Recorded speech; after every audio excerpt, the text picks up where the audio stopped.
Guys, good evening. Welcome back to our channel which is Dipa Majumdar. আর আমি হচ্ছি বৈশালী মজুমদার দেবরয়। দীপা মজুমদার হায়দ্রাবাদে আছে আর আমি শিলচরে আছি। বাই দ্য ওয়ে, লাস্ট ব্লগে অনেকে অনেক ধরনের কমেন্ট করেছো, তো আমি এখন আর সেকেন্ড গুড নিউজটা নিয়ে কিছু বলছি না। মায়ের অপেক্ষা করছি, বিকজ মা থাকাটা ভীষণ ইম্পর্ট্যান্ট। আমার লাইফের প্রত্যেক মুহূর্তে, প্রত্যেক সিচুয়েশনে মা সবসময় আমার পাশে ছিল। তো এটা আমি মায়ের সাথেই তোমাদের সাথে শেয়ার করব। সো চলো, উইদাউট এনি ফার্দার এডু আজকের এই ব্লগটাকে স্টার্ট করছি। অ্যান্ড আই হোপ কি তোমাদের আজকে এই ব্লগটা দেখতে খুব খুব খুব ভালো লাগবে। প্রথমত সবাইকে থ্যাংক ইউ সো মাচ। সবাই এতটা মরাল সাপোর্ট দিয়েছো, সবাই বুঝিয়েছো, সবাই আমার পাশে ছিলে। তো thank you so very much each and everybody, যারা যারা আমার লাস্ট ব্লগে কমেন্ট করেছো আর যারা আমাদের ভিডিওটা দেখছো।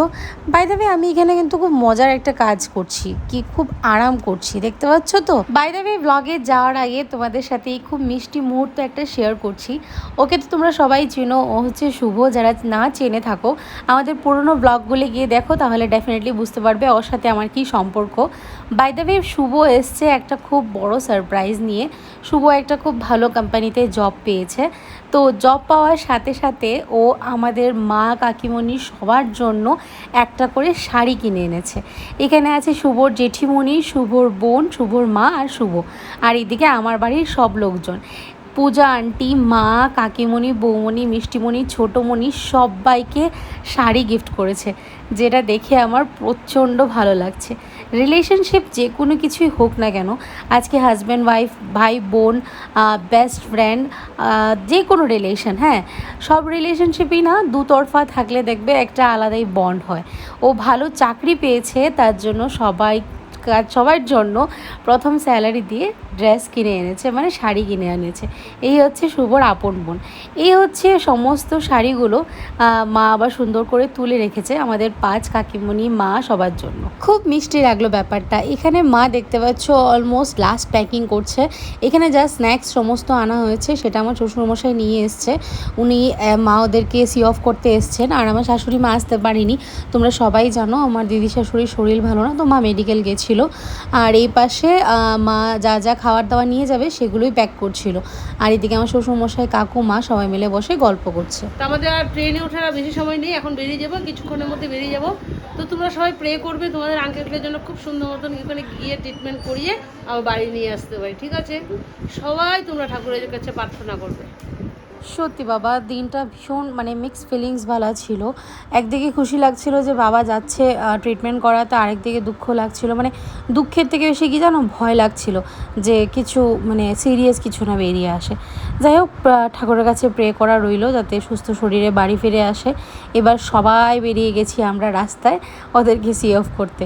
একটা ফিল্ম আছে না চুপচুপকে, তো আমাদের মানে ফ্যামিলিটাও সেম, গমঘর কেউ বলতে জেলা ঘোষিত কেউ নেই কর দিতে, তো দ্যাট কাইন্ড অফ থিং আর কি।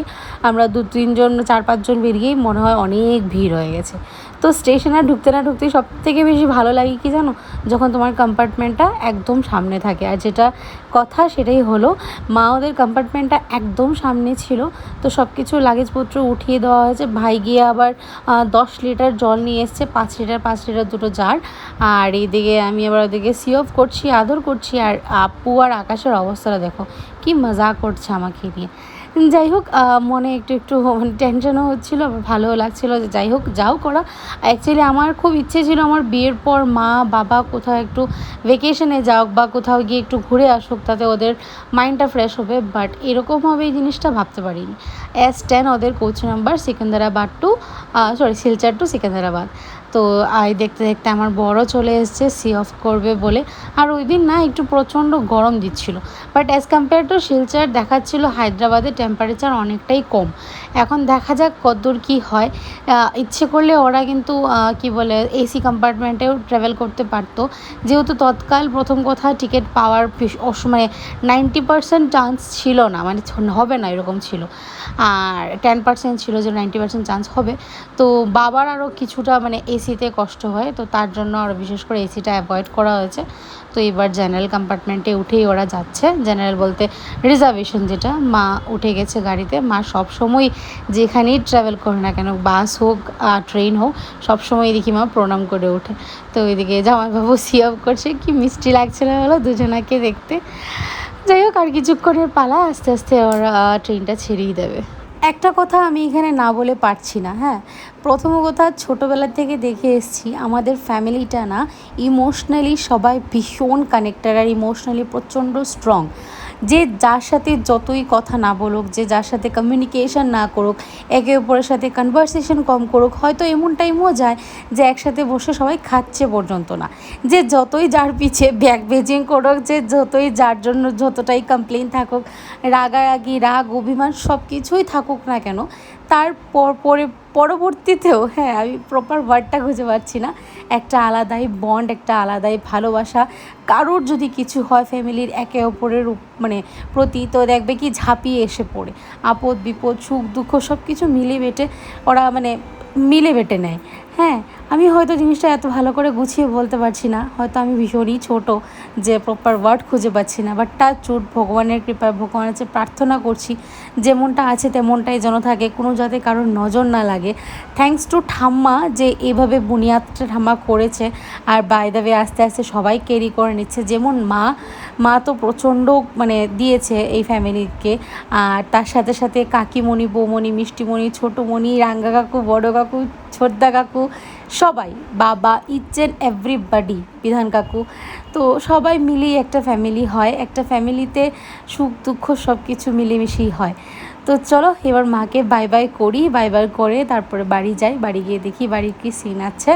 তো সবাই বাড়িতে অপেক্ষা করছে, দুগ্গা দুগ্গা। আর পৌঁছতে 3 দিন বাড়ি ফিরে এসেছি, আর ভাই এখানে কচুরি নিয়ে এসছে। কচুরি কেন বলছি জানো, কচুরি আমাদের এখানে এতটা বড় পাওয়া যায় না, বাট এত বিশাল বড় কচুরি আমাদের শিলচর পাওয়া যায় সেটা জানতাম না। ভাই কোথার থেকে এনেছে সেটা জানি না, বাট প্রচণ্ড টেস্টি ছিল। আর কচুরির সাইজটা দেখতে পাচ্ছ, বাবারে বাবা। তো কচুরি পেয়ে আমি একটু খুশি হয়ে গেছিলাম। মা ওরা সদ্য মাত্র বেরিয়ে গেল, মনটাও একটু খারাপ লাগছিল, বাট কচুরি দেখে আবার হ্যাপি হয়ে গেছি। তো এখানে কচুরিগুলো বেড়ে নিয়েছি, আর এদিকে ছোটোমণি চা বানাচ্ছে, আর গরম গরম কচুরি দিয়ে চা খাবো আর জমিয়ে একটা আড্ডা দেবো। এখন আর টেনশনের কোনো কারণ নেই, সুন্দর করে গিয়ে পৌঁছাবে, তারপর গিয়ে একটু টেনশন স্টার্ট হবে। ততক্ষণ না টেস্ট করিয়ে রিপোর্ট আসছে। তো আমরা ট্রেনে উঠে অনেকক্ষণ হয়ে গেছে, অনেকক্ষণ বলতে কটা বাজে এখন? 11টা। 11টা 10। এতক্ষণ তো সে বসে গল্প করছি আর একটু চা খেয়েছি, বদরপুর থেকে একটু চা খেয়েছি, কাটালেন দিয়ে এনেছিল আমার বিয়ে মশাই, ওটাতে একটু মানে ও খাইনি, আমি আর দেওয়ার খেয়েছি, ও কিছু খাইনি। এখন আমরা আজকে ভাত খাবো, জানো, বাড়ি থেকে ভাত নিয়ে এসেছি, বলে ট্রেনে তো একদিন আর ভাত খাবো না বাবা, ভাত আমার তো ট্রেনে ভাত খেতে পারি না। তো এখন একটু নিরামিষ ভাত তরকারি নিয়ে এসেছি, সেটা 3 জনে মিলে একসঙ্গে খেয়ে নেব। ঠিক আছে, শরীর ঠিক আছে? কিছু বলো। এই রাত্রে বলে আর কি বলবো, এখন খাওয়া দাওয়ার সময় হয়েছে, ঘুমাবার সময় হয়েছে, খাওয়া দাওয়া করে শুয়ে পড়বো নাকি? এখন খাবারটা খেয়ে নিই, তারপরে ব্যাস, আবার কালকে সকালে দেখা হচ্ছে। সকালে দেখা হবে। গুড নাইট বলে দাও। Good night. Good night. আর কি জানো, মা ওরা বেরোতে না বেরোতেই গুড নিউজটা চলে এসেছিলো সব ভোরবেলার দিকে। যাই হোক চলো, আজকে আর কথা বলাচ্ছি না, আজকে ব্লগটা আমি এখানে এন্ড করছি। দুগ্গা করে ওরা পৌঁছে যাক, ট্রিটমেন্ট স্টার্ট হোক, রিপোর্ট জন্য ভালো আসে এটাই কামনা করছি। আজকের ব্লগে যদি কিছু ভালো লেগে থাকে তাহলে লাইক শেয়ার কমেন্ট করতে একদম ভুলো না, আর যারা নতুন বা প্রথমবার দেখছো অবশ্যই আমাদের চ্যানেলটাকে সাবস্ক্রাইব করে দিও। Tata, bye bye and good night.